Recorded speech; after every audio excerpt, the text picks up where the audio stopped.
सुभाष चंद्र बोस जन्म 23 जनवरी 1897, स्वर्गवास 18 अगस्त 1945। नारा, तुम मुझे खून दो, मैं तुम्हें आजादी दूंगा। उपलब्धियां, सुभाष चंद्र बोस ने तुम मुझे खून दो मैं तुम्हें आजादी दूंगा और जय हिंद जैसे प्रसिद्ध नारे दिए। भारतीय प्रशासनिक सेवा की परीक्षा पास की 1938 और 1939 में कांग्रेस के अध्यक्ष चुने गए। 1939 में फॉरवर्ड ब्लॉक का गठन किया। अंग्रेजों को देश से निकालने के लिए आजाद हिंद फौज की स्थापना की। सुभाष चंद्र बोस को नेताजी भी बुलाया जाता है। वह भारतीय स्वतंत्रता संग्राम के एक प्रख्यात नेता थे। हालांकि देश की आजादी में योगदान का ज्यादा श्रेय महात्मा गांधी और नेहरू को दिया जाता है, मगर सुभाष चंद्र बोस का योगदान भी किसी से कम नहीं था। प्रारंभिक जीवन, उनका जन्म जनवरी 23 सन 1897 में उड़ीसा के कटक शहर में हुआ था। उनके पिता जानकी नाथ बोस प्रख्यात वकील थे। उनकी माता प्रभावती देवी सती और धार्मिक महिला थी। प्रभावती और जानकी नाथ की 14 संतानें थी, जिसमें 6 बेटियां और 8 बेटे थे। सुभाष उनमें से 9वें स्थान पर थे। सुभाष बचपन से ही पढ़ने में होनहार थे। उन्होंने 10वीं की परीक्षा में प्रथम स्थान प्राप्त किया था और स्नातक में भी वो प्रथम आए थे। कलकत्ता के स्कॉटिश चर्च कॉलेज से उन्होंने दर्शन शास्त्र में स्नातक की डिग्री हासिल की थी। उसी दौरान सेना में भर्ती हो रही थी। उन्होंने भी सेना में भर्ती होने का प्रयास किया, परंतु आंखें खराब होने के कारण उनको अयोग्य घोषित कर दिया गया। वे स्वामी विवेकानंद के अनुनायक थे। अपने परिवार की इच्छा के अनुसार वर्ष 1919 में वे भारतीय प्रशासनिक सेवा की तैयारी के लिए इंग्लैंड पढ़ने गए। कैरियर, भारतीय प्रशासनिक सेवा के लिए उन्होंने 1920 में आवेदन किया और इस परीक्षा में उनको न सिर्फ सफलता मिली बल्कि उन्होंने 4था स्थान भी हासिल किया।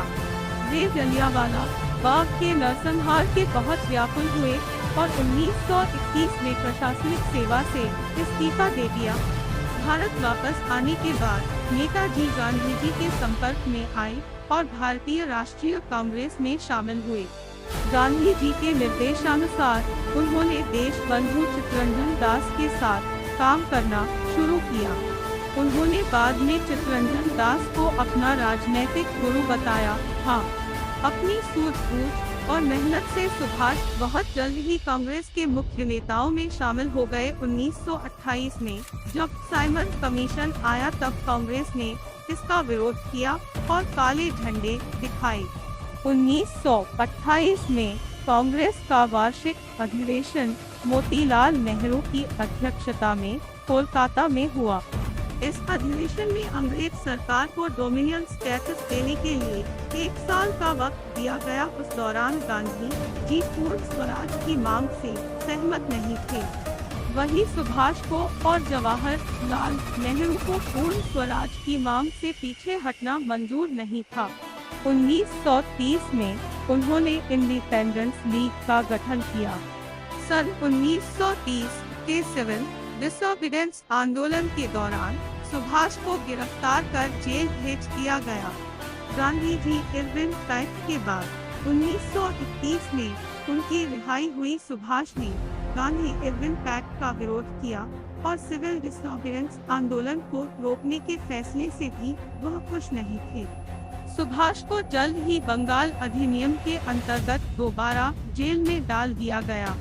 इस दौरान उनको करीब 1 साल तक जेल में रहना पड़ा और बाद में बीमारी की वजह से उनको जेल से रिहाई मिली। उनको भारत से यूरोप भेज दिया गया। वहां उन्होंने भारत और यूरोप के मध्य राजनीतिक और सांस्कृतिक संबंधों को बढ़ाने के लिए कई शहरों में केंद्र स्थापित किए। उनके भारत आने पर पाबंदी होने बावजूद वो भारत आए और परिणामतः उन्हें 1 साल के लिए जेल जाना पड़ा। 1937 के चुनावों के बाद कांग्रेस पार्टी 7 राज्यों में सत्ता में आई और इसके बाद सुभाष को रिहा किया गया। इसके कुछ समय बाद सुभाष कांग्रेस के हरिपुरा अधिवेशन 1938 में अध्यक्ष चुने गए। अपने कार्यकाल के दौरान सुभाष ने राष्ट्रीय योजना समिति का गठन किया। 1939 के त्रिपुरी अधिवेशन में सुभाष को दोबारा अध्यक्ष चुन लिया गया। इस बार सुभाष का मुकाबला पट्टाभी सिद्धारमैया से था। सिद्धारमैया को गांधी जी का पूर्ण समर्थन प्राप्त था, फिर भी 203 मतों से सुभाष चुनाव जीत गए। इस दौरान द्वितीय विश्व युद्ध के बादल भी मंडराने लगे थे और सुभाष ने अंग्रेजों को 6 महीने में देश छोड़ने का अल्टीमेटम दे दिया।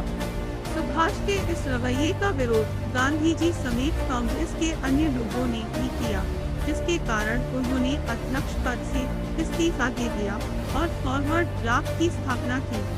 सुभाष ने अंग्रेजों द्वारा भारत के संसाधनों का द्वितीय विश्व युद्ध में उपयोग करने का घोर विरोध किया और इसके खिलाफ जन आंदोलन शुरू किया। उनके इस आंदोलन को जनता का जबरदस्त समर्थन मिल रहा था, इसलिए उन्हें कोलकाता में कैद कर नजरबंद रखा गया। जनवरी 1941 में सुभाष अपने घर से भागने में सफल हो गए और अफगानिस्तान के रास्ते जर्मनी पहुंच गए।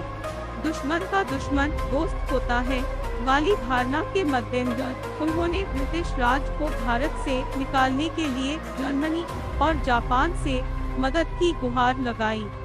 जनवरी 1942 में उन्होंने रेडियो बर्लिन से प्रसारण करना शुरू किया, जिससे भारत के लोगों में उत्साह बढ़ा।